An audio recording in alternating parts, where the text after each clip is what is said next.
So as far as like a patient's measured instability, their medical history, their symptoms, like how does that uh, affect how you advise them when it comes to treatment planning or ongoing care? Like, is the ligament damage and measured instability always the thing that you take into account? Or like even like yourself, I think I recall you have a pretty high number, but you've been able to manage thus far with the alignment, The sorry, the neuromuscular Nimmo. sort of reset, yeah. Yeah, yeah. Yeah, so basically treatment protocol should go from least invasive to most invasive. And then the least invasive would be a neuromuscular sort of reset technique. And I utilize a technique called Nimmo. And I've done a little bit of making it my own. So it's not truly the way Nimmo is taught, even though I'm certified in Nimmo. I've sachetized it to my liking, and it's more beneficial for me to do it this way. And ultimately, Oh, what and my just to goal. add, beneficial for patients, but also because you live with this condition, you've been able to also like have a different understanding of how it works in your anatomy. Exactly, and also Yeah, experience sort of the benefits yeah, of having that done, and how that then alters my neurological deficits for some period of time. yeah. Because ultimately, what ends up having to be done is the muscles undergo at an unstable joint. So is it okay if I just explain sort of the physiology? Yeah, it's Would that great. work? I love So that. when you have, if we take the atlas and the axis that are supposed to just slightly rotate around each other, Which is C1 too. Yeah. C1, C2. And when you Mm-hmm. have damage to ligaments, all of a sudden that rotation like this ends up having also translatory Mm-hmm. components to it. And what goes through that solid opening there when it's just being rotated like this is the brainstem, and that's acceptable. But as soon as you start getting a component of this, you can see Mm-hmm. how much narrower that little hole right there gets. And if that's repeatedly occurring, it's going to irritate or have an influence, I should say, on whatever's going through there. And in our case, as human beings, it's the medulla oblongata and the beginning part of the cervical spinal cord, Mm-hmm. which renders and houses very important structures, including the vagus nerve. And so as the muscles sense this happening, the muscles undergo a stretch that is not common or not normal to them. And every muscle in our body is wired that when it undergoes a stretch, even a fraction more than it is allowable, it sends a reflex through the nervous system into the spinal cord, which comes right back to that muscle telling it to contract. Just like a knee Mm-hmm. jerk reflex, what we're doing is stretching the tendon, and the tendon then tells that muscle to protect itself through the spinal cord by the muscle contracting, and you see the knee jerk reflex. Mm-hmm. Well, every Which is muscle like in our not voluntary. Those inner muscles are not within our involuntary, it's control. They're like a correct. protective system that is designed in our body for those reasons. Exactly. So these Yeah. deep core muscles that I'm going to get into right now, you cannot will them to contract. They contract by sensing themselves stretch. Yeah. It's plain and simple that way. And so when these muscles undergo a repeated stretch and then they contract to bring things back into alignment, and then when they relax, the ligament should ultimately hold this in this place, in addition to some other muscular, tone. But this will then go offset. The muscle will stretch. It'll pull this back. So it undergoes this tug of war of stretch, contract, which equates to misalign, realign, misalign, realign. Mm-hmm. And then the muscle eventually starts to send, or the nerves within that muscle start to send information, sensory information to the central nervous system, because this other thing that was occurring was just a reflex loop. So stretch reflexively then contracts. And that tug of war occurs for a while. And then eventually the sensory information starts to trickle up to the central nervous system.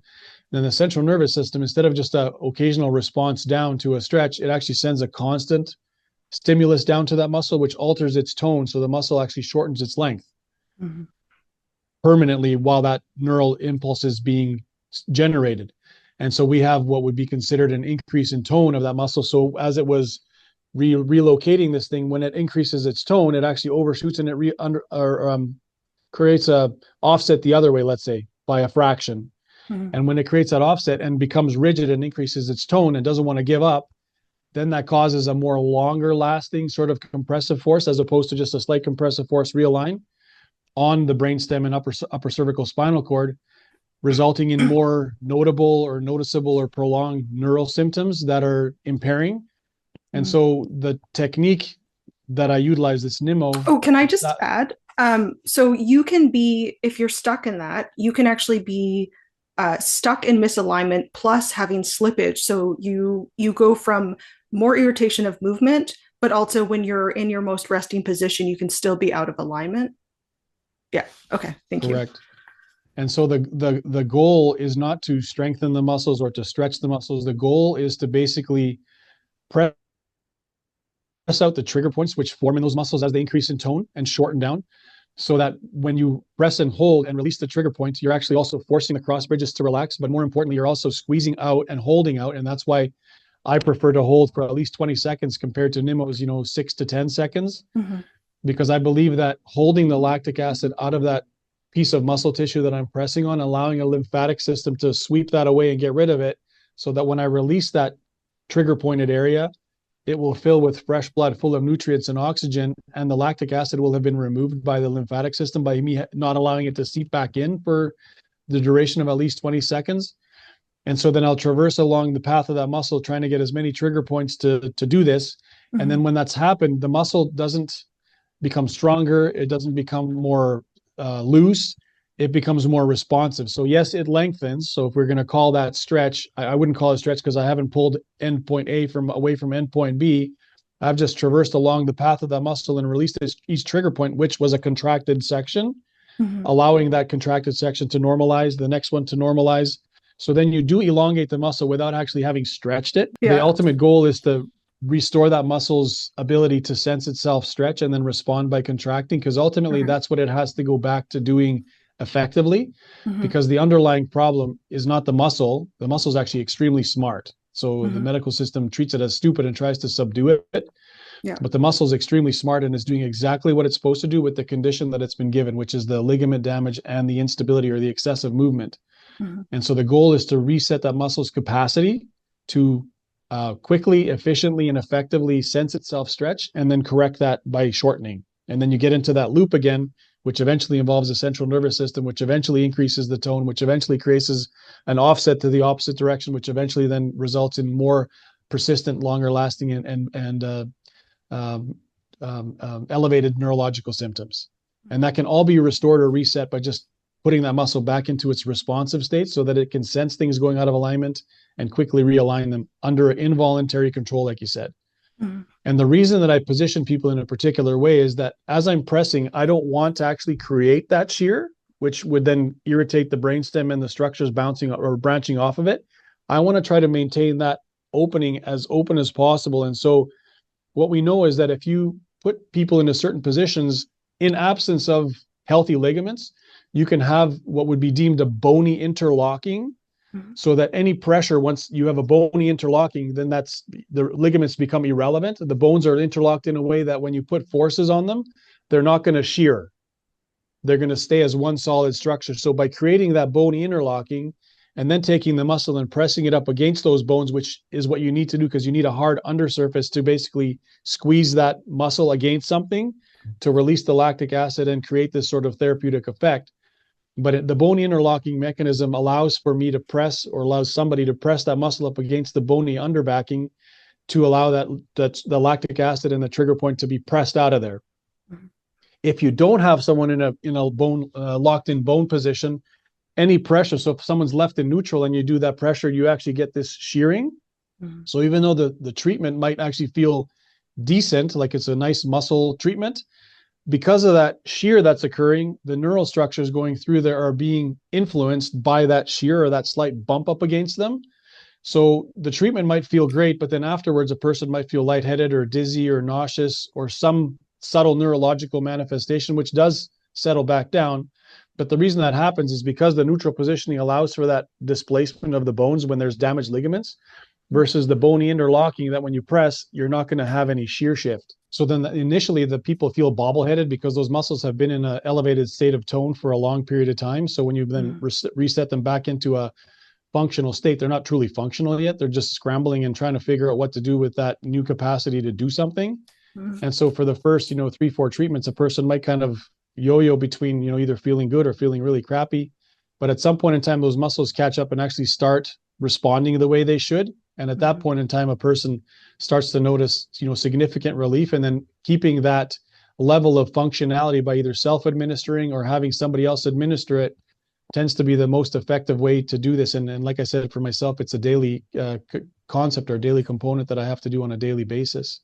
And then also making sure that you get the combination of muscles so that you're not treating everything but a section where that's going to Exactly. pull because of the instability and whatnot. And what I found out is that I was treating too superficial on myself when I initially kind of felt like I was in the right region, Yeah. until Yeah. the point where I tried to like either, hurt myself or, violently crack something back into place as a chiropractor would think, that I actually finally got to the deep structures, which are these last two layers of the 6 layers of muscles that we have that are involuntary and actually provide stability when they're working. Mm-hmm. That I finally had the effect that I, am now preaching about, and that it is possible to get that effect. So Okay, so to kind of sum up, you had been living with this condition for years. You have a background in chiropractic medicine and whatnot.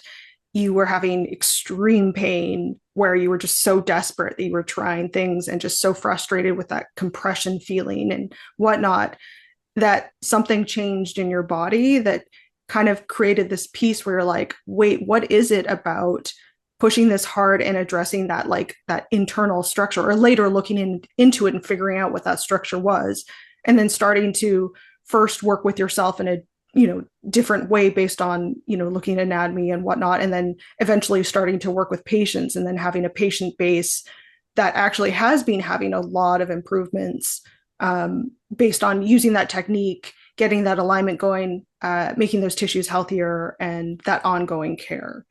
Is that kind of, yeah, absolutely. yeah. So yeah, it wasn't just pain. I mean, we're talking like literally, and a lot of people can attest to this, is it feels like your body's shutting down. Oh, Like yes. you feel the extreme malaise. Yeah. So that there's your chronic fatigue syndrome diagnosis. You feel pain everywhere, like your legs hurt, everything hurts. There's the fibromyalgia. Yeah.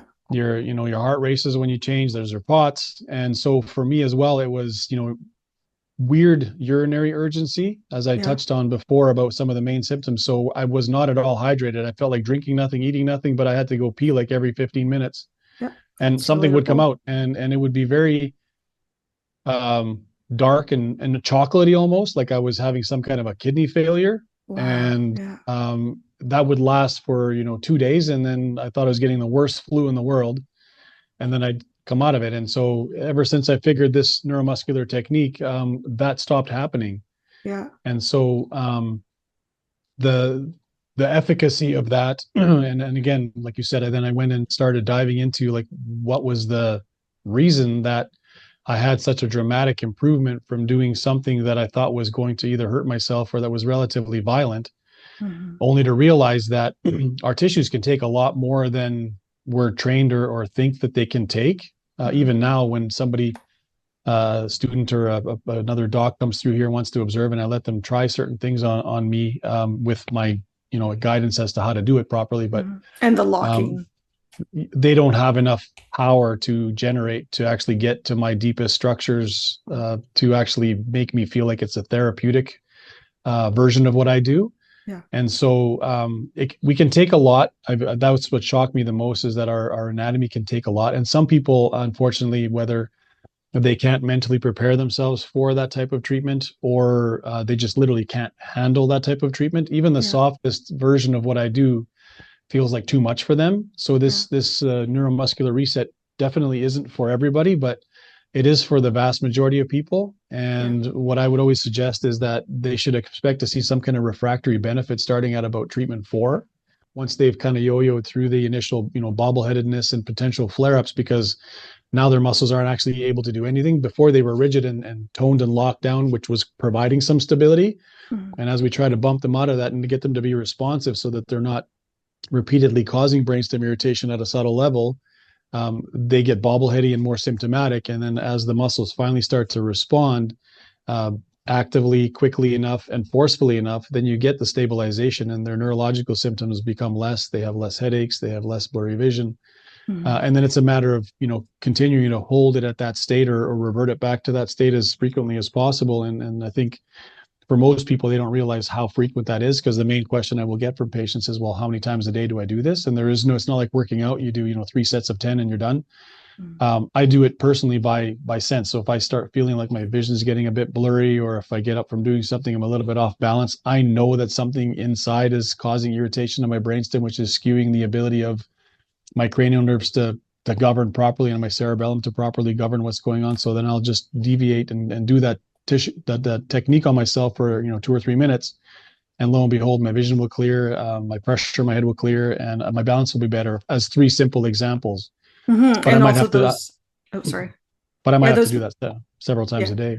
Yeah, and also like I actually really appreciate that you kind of named like, okay, yes, I had some like headache and pain and whatnot, but I was starting to notice like, I was having symptoms that were affecting my whole system, right? Like that's not normal, not just the urgency, but the fact that what your bladder is producing looks like that. Or, it's not just that like, oh, I feel a little hot and cold. It's that like, and I relate to this too, like full out fever symptoms, like the Yeah, shivering I and the forgot to say that. So hot contractions. chills and cold shivers. Yeah, that was one of the main. Yeah, Yeah. and it can be quite extreme, and it's also that piece of like I think there's a misconception that we're just like, oh, we just don't want pain, or we don't want to be uncomfortable with this condition. But the fact is that like our whole system is in a distress that it's not meant to be in, and that it actually does damage to be in that state progressively over time and whatnot. And being able to treat that and allow those systems to get healthier, like your bladder, like the regulation of temperature and Mhm. circulation, and also too like I relate a lot to the piece about like feeling like you can't move. Like it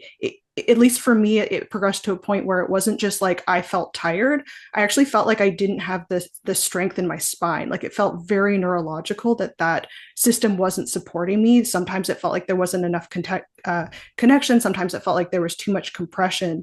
But it's a very distinct thing, and it's now that I've improved a lot, it's like it's wild how that must be so important not to have that happening to your structures.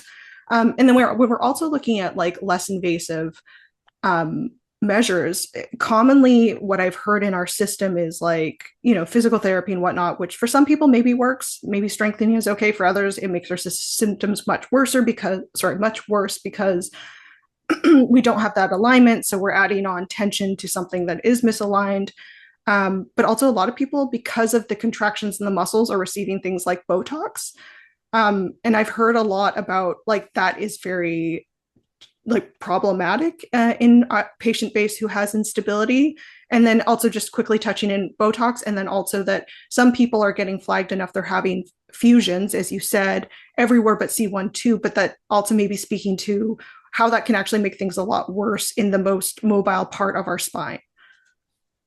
Exactly. So Botox, so like I said earlier, the muscles are actually genius. They're really brilliant at doing what they're doing in the upper cervical region. So when they're sensing the stretch, they contract. And so when you implement, and so they're actually protecting, so that whole process protects the brainstem from having a serious nudge from the atlas or C1 up against it. And when you implement Botox to those muscles, it paralyzes them. So their ability to actually sense that stretch and contract reflexively, that involuntary component is gone. And so then there's not a whole lot of intrinsic stability from the muscular system other than the larger muscles, which cross that area, but they don't specifically attach to those two bones, which is not enough to provide stability. So patients sometimes undergo Botox in that upper area where those muscles, involuntary muscles are, and that paralyzes them. And then those muscles actually have drop, or those patients have drop attacks. They might Mm-hmm. lose bowel and bladder control, Yep. which are serious neural symptoms of brainstem. And but it takes away their migraines. And so the trade-off is as their migraines start to return, their drop attacks and their bowel and bladder control gets better again. Hmm. That's because the muscles are now finally starting to react the way they're supposed to. And like I said, they're super smart muscles. They're not dumb. They're doing exactly what they're supposed to do with the problem that they've been given, unfortunately. Hmm. And then what was the other component you said? Getting fusion everywhere, Yes. like in other places, not C1 2.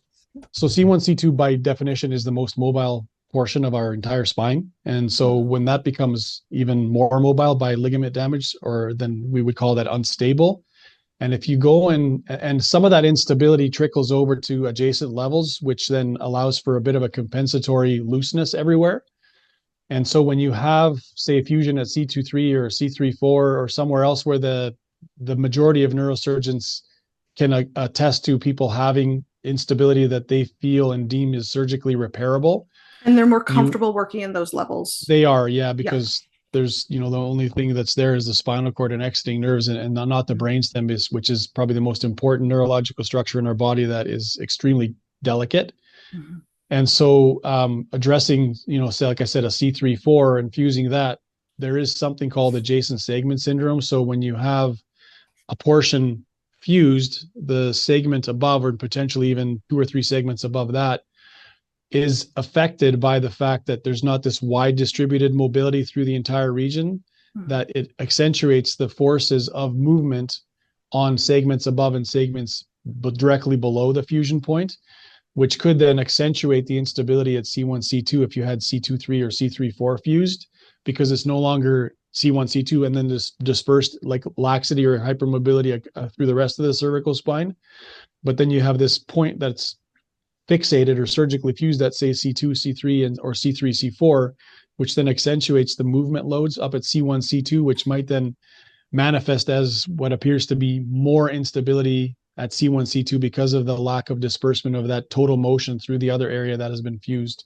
And I guess the tricky thing too is like talking to other patients, some of them who've only been fused at C1, too, that dealt with a lot of their symptoms and they were able to less invasively manage their lower neck. Still, there's nothing perfect, but had they fused lower, they would have had more symptoms at C1, too, and they'd still need to have that treated typically because of it aggravating it further.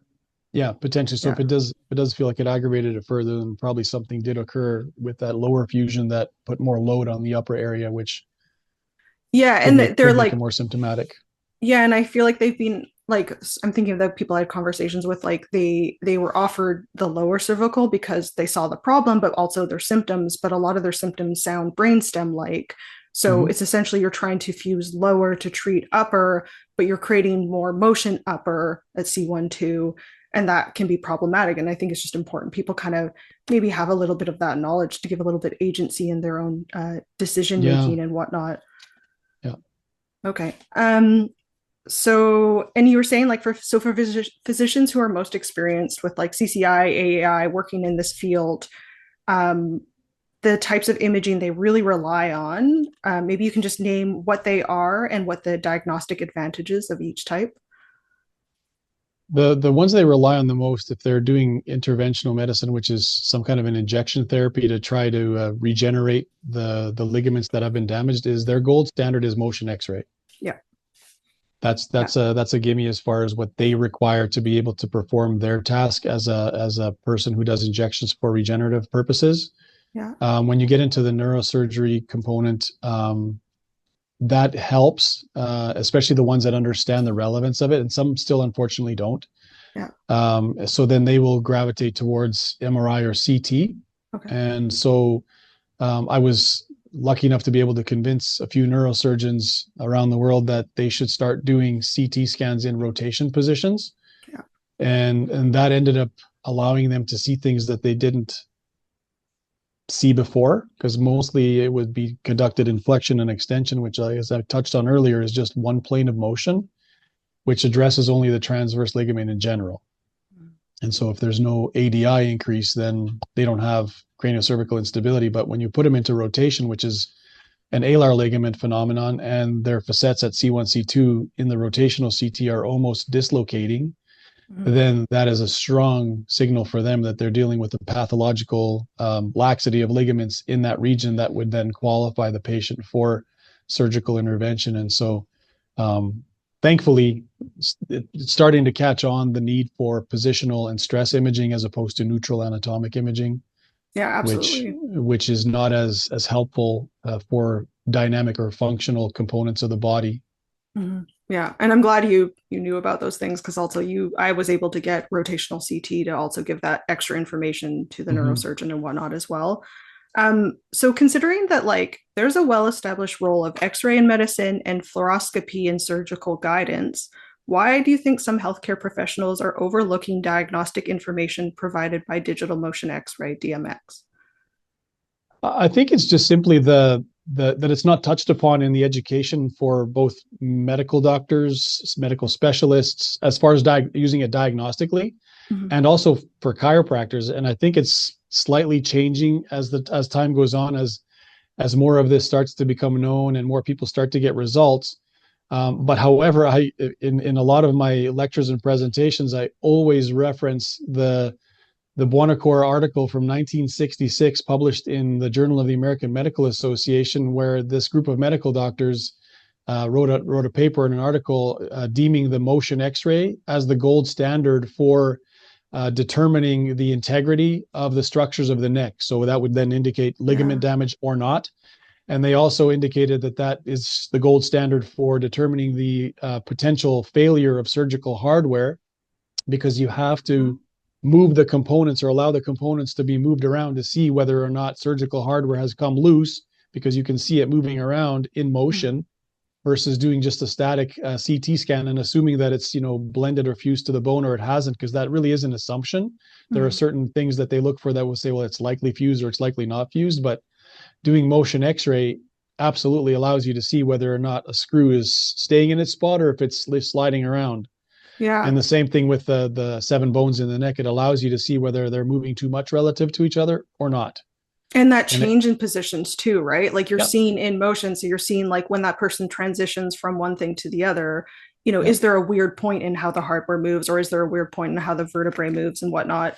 So, like, what exactly. do you think is limiting DMX access? So, digital motion X ray, like, why do you think it's so challenging for people to get access to that type of imaging? I know there's a lot more access in the United States, but Mm-hmm. a lot of people, like, there's only, I guess, two machines in Canada.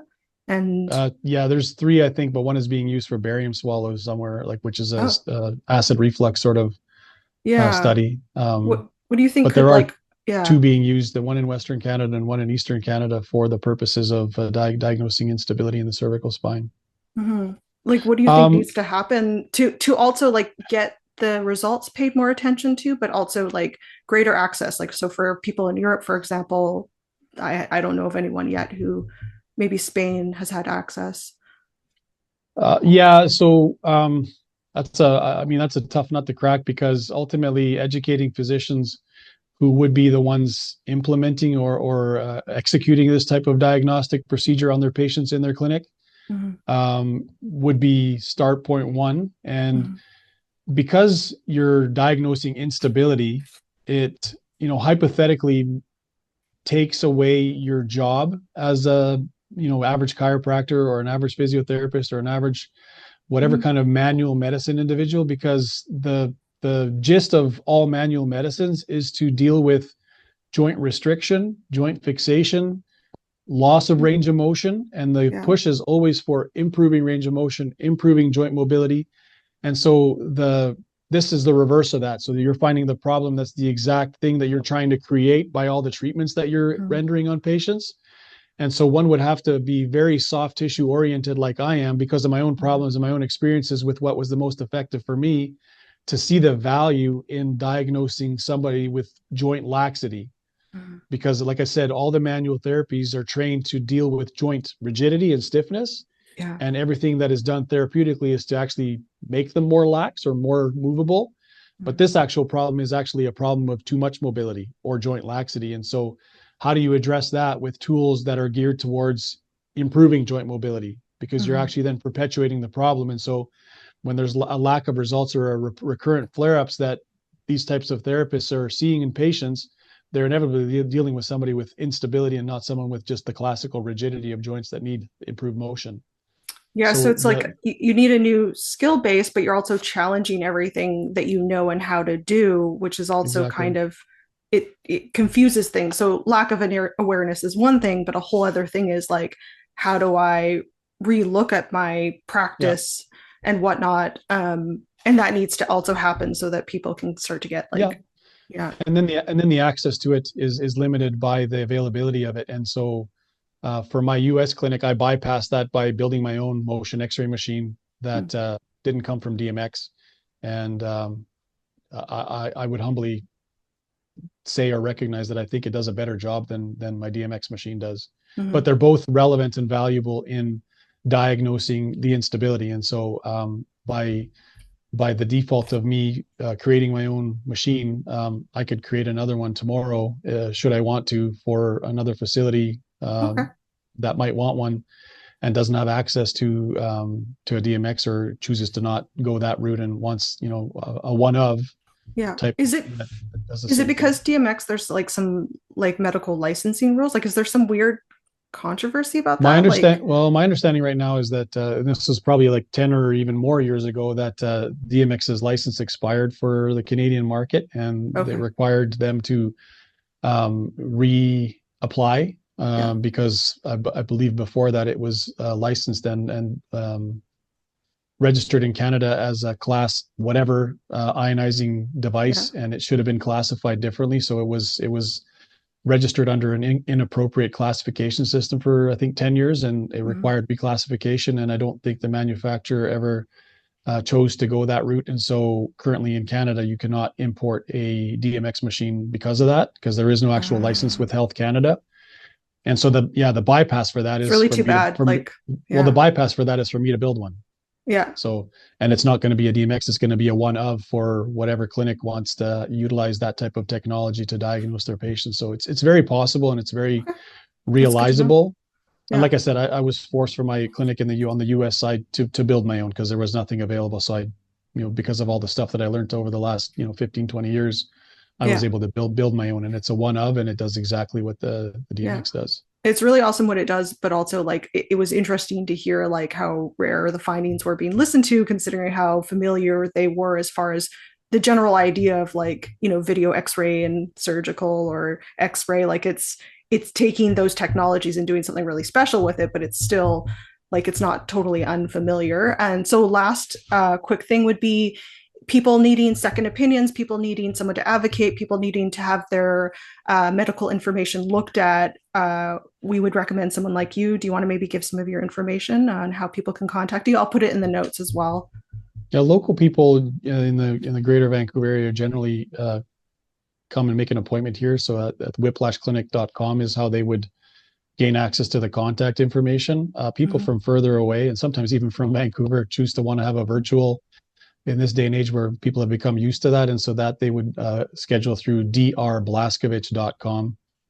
And there's a Great. contact form on there. So drblaskovich.com for remote type services, I guess, and whiplashclinic.com for in-person kind of stuff. Yeah. And people can contact me as well, and I can send that information along. Thank you so much for meeting with me and My doing all pleasure. of this work that you do. It's really awesome. My pleasure, Rachel. Thanks for having me.